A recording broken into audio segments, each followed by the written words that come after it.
बहुत समय पहले की बात है। एक छोटे से राज्य में राजा वीरसिंह नामक एक न्यायप्रिय और समझदार राजा राज्य करता था। वह अपने राज्य के लोगों की भलाई के लिए हमेशा प्रयासरत रहता था और उन्हें खुश रखने के लिए हर संभव प्रयास करता था। राजा वीरसिंह का मुख्य सिद्धांत था कि राजा वही है जो अपने प्रजा का भला चाहता है और उसकी मदद करता है। राज्य में समृद्धि थी, लेकिन एक समस्या थी। एक बहुत बड़ा जंगल राज्य की सीमा के पास था, जहाँ कई जंगली जानवर रहते थे। यह जंगल हमेशा राज्य के लिए एक खतरा बना रहता था, क्योंकि जंगली जानवर कभी कभी गांवों और खेतों में घुस आते थे और लोगों को नुकसान पहुंचाते थे। राजा वीरसिंह ने इस समस्या का समाधान करने के लिए कई योजनाएं बनाई, लेकिन कोई भी योजना पूरी तरह से सफल नहीं हो पाई। राजा वीरसिंह के दरबार में कई मंत्री, सेनापति और सलाहकार थे जो उसकी मदद करते थे। लेकिन कुछ समय से एक नया मंत्री, नाम था मंथन, दरबार में आया था। मंथन बहुत चालाक और धूर्त था। उसने राजा को कई गलत सलाहें दी, जिससे राजा को लगा कि मंथन सच में बहुत बुद्धिमान है।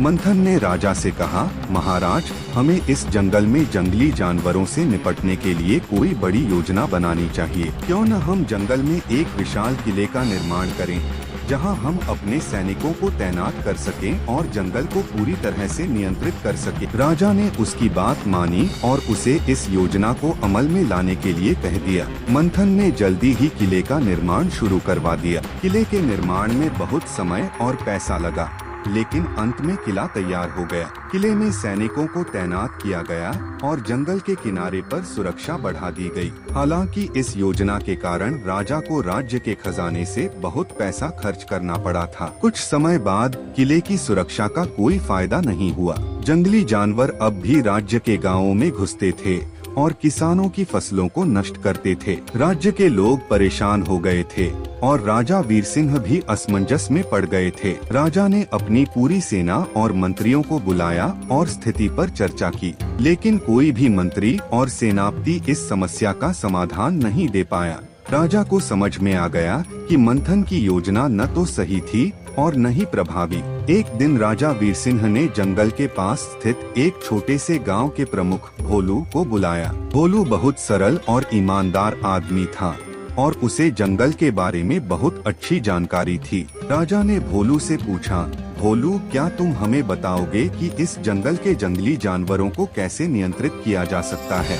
हमारे सभी प्रयास विफल हो गए हैं। भोलू मुस्कुराया और कहा, महाराज, आपका किला और सुरक्षा केवल समस्या को छिपाने का एक तरीका है, न कि इसे हल करने का। जंगल के जंगली जानवर कभी भी किसी किले की दीवार को पार कर सकते हैं, लेकिन अगर आप उनका सामना समझदारी से करें तो वे खुद ही दूर भाग सकते हैं। राजा ने उत्सुकता से पूछा, तो भोलू, तुम्हारा क्या सुझाव है?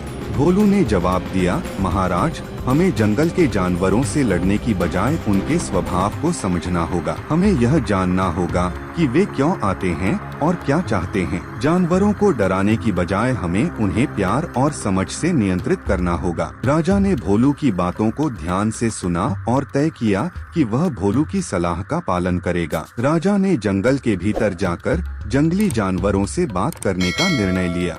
वह अपनी सेना को एक किनारे पर रखते हुए भोलू के साथ जंगल में गया। जंगल के बीच में पहुंचते ही राजा और भोलू ने देखा कि एक जंगली हाथी, जो कि अक्सर गांवों में घुसता था, एक नदी के किनारे खड़ा था। राजा वीरसिंह ने धीमे धीमे हाथी की ओर कदम बढ़ाए और भोलू ने राजा को इशारे से रुकने को कहा। भोलू ने धीरे से कहा, महाराज, हाथी को डराने से कुछ नहीं होगा, हमें उसे समझाना होगा। राजा ने भोलू की बात मानी और हाथी के पास धीरे से पहुंचकर बोला, प्रिय हाथी, तुम हमारी फसलों को क्यों नष्ट करते हो?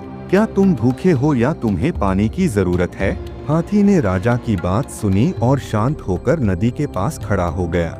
उसने धीरे धीरे अपनी सूंड को पानी में डुबोया और कुछ समय बाद उसने अपनी गर्दन झुका दी, जैसे वह समझ रहा हो। राजा वीरसिंह ने देखा कि हाथी को सिर्फ पानी की आवश्यकता थी और वह हमेशा गांवों में आता था, क्योंकि जंगल के पास पानी की कमी थी। राजा ने हाथी से कहा, हम तुम्हारे लिए एक जलाशय बनाएंगे ताकि तुम जंगल में ही पानी पी सको और हमें हमारी फसलें बचाने का मौका मिले। हाथी ने राजा की बात सुनी और जंगल की गहराई में चला गया। इसके बाद राजा ने भोलू के साथ मिलकर जंगल के अन्य जानवरों से भी मुलाकात की। राजा ने हर जानवर के स्वभाव को समझा और उन्हें जीवन यापन के लिए आवश्यक सुविधाएं प्रदान करने का वादा किया। कुछ समय बाद राजा वीर सिंह ने जंगल के बीच एक जलाशय बनवाया, जिससे सभी जानवरों को पानी मिल सके। इसके साथ ही राजा ने किसानों को सलाह दी कि वे अपनी फसलों की रक्षा के लिए कुछ जगहों पर बाड़ लगाएं, ताकि जानवरों को फसलों तक पहुंचने से रोका जा सके। कुछ महीनों बाद राजा वीर सिंह के राज्य में शांति और समृद्धि लौट आई। जंगली जानवर अब गांवों में घुसने नहीं आए, क्योंकि उन्हें जंगल में ही पानी और खाना मिल गया था। राज्य के लोग खुश थे और राजा वीर सिंह को उनके न्यायपूर्ण और समझदारी भरे निर्णय के लिए सराहा। राजा वीर सिंह ने यह सीखा कि सच्चे राजा की पहचान उसकी ताकत में नहीं, बल्कि उसकी समझ, धैर्य और प्रजा के प्रति सच्चे प्यार और देखभाल में होती है। सच्चे नेता वही होते हैं जो केवल अपनी शक्ति का उपयोग नहीं करते, बल्कि समझदारी और दिल से लोगों के भले के लिए काम करते हैं।